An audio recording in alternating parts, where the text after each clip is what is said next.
Selamat malam teman-teman, semoga sehat-sehat selalu.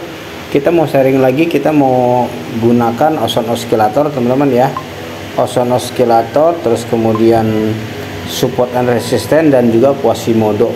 Ini video ini sebelumnya saya sambil ambil posisi, sudah saya upload di video sebelumnya ya. Kali ini saya bahas ulang lagi. Ini bagaimana cara menggunakan metode tadi ya, indikator tadi. Ini sebelumnya kita hapus dulu semuanya ya. Nah, ini kosong lagi nih teman-teman ya. Ini kita gunakan dua indikator teman-teman, tiga ya, tiga indikator, yaitu ozone oscillator, dimana dari titik sini ke titik sini dia ada mengalami kenaikan nih ya. Terus kemudian di titik ini, sebaliknya di ozone oscillator dia malah mengalami penurunan. Nah, ini penurunan ya. Berarti ini bisa kita pandang sebagai ozone oscillator divergent atau titik pembalikan arah di area sini ke bawah sini teman-teman ya. Ini memang sudah terjadi dan saya ada videonya sambil open posisi ya. Teman-teman bisa klik nanti di menit ke-3 saya sematkan di atas ini ya. Nah, ini titik ini naik, di sini turun ya di ozone oscillator. Berarti area ini merupakan area supply untuk kita ambil sel ke bawah ya. Tapi dengan satu indikator ini tidak bisa kita ambil posisi, sangat riskan. Kita harus lihat ada nggak indikator pendukungnya.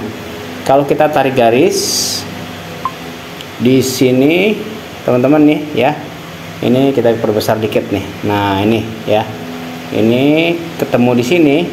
Kita geser ke sebelah kiri, di sini ada drop base drop di sini ya, ada drop base drop. Ini merupakan titik support and resistance, atau titik resisten dia untuk ke atas, atau titik support dia untuk balik arah ke bawah. Berarti sudah dua indikator, yang pertama ozone oscillator, yang kedua support and resistance. Nah, sekarang kita lihat apakah ada lagi indikator lain ya. Kalau saya lihat di sini ada Quasimodo ya. Nah, kalau kita rubah ke line chart teman-teman ya, ini ada Quasimodo teman-teman nih ya. Di sini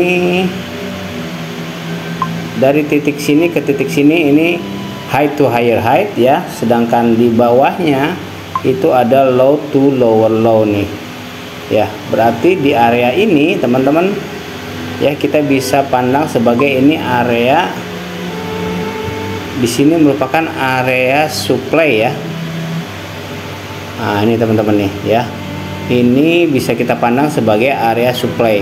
Makanya kita bisa ambil posisi sel di area ini ya.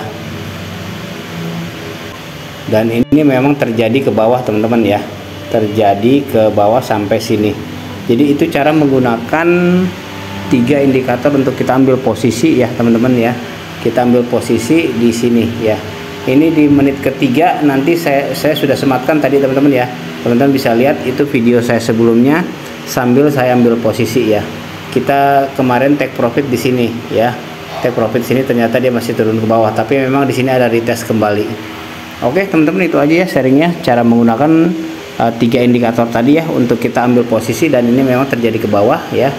Teman-teman bisa lihat video saya sebelumnya, itu saya sambil ambil posisi ya.